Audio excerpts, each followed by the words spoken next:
Avec le mouvement pour l'espoir et le développement d'ISSO qui a fait le point sur sa participation au local du 29 juin dernier. C'était lors d'une conférence de presse ce matin, une participation jugée satisfaisante par l'ensemble de ces acteurs qui se sont également prononcés sur la crise à l'université Cheikh Anta Diop de Dakar, sur la Cour de répression de l'enrichissement illicite, la CREI. Voyons les détails avec le reportage de Pape Ousmane Cissé.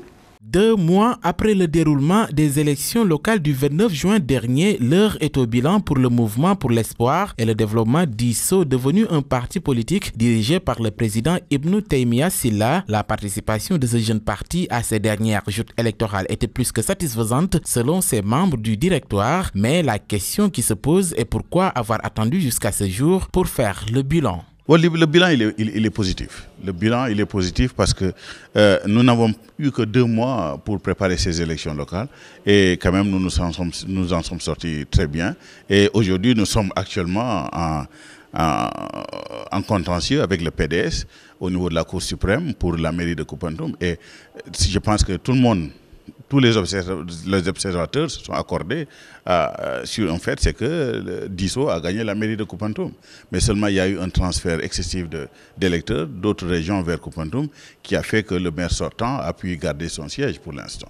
Créé en juin 2013, le parti d'ISSO cherche à promouvoir une nouvelle perception de l'interaction entre le gouvernement et les citoyens, de contribuer à l'émergence économique et sociale du Sénégal ainsi qu'à l'amélioration des conditions de vie des populations. Évoquant l'actualité dominée par la crise qui secoue depuis quelques mois l'université Cheikh Anta Diop de Dakar, le leader du parti d'ISSO propose des solutions structurelles à même de régler définitivement cette crise. Les solutions structurelles que nous proposons, d'abord il faut désengorger l'université. Mais il ne faut pas désengorger l'université n'importe comment. Il faut désengorger l'université avec une solution de manière très stratégique. Il faut créer des universités régionales, ce qui est actuellement en train de se faire. Mais il faut donner à ces universités régionales quand même des vocations très spécialisées, ce qui va permettre à ces étudiants, dès qu'ils vont sortir de l'université, de pouvoir vraiment travailler facilement, de pouvoir trouver du travail auprès des entreprises de la place.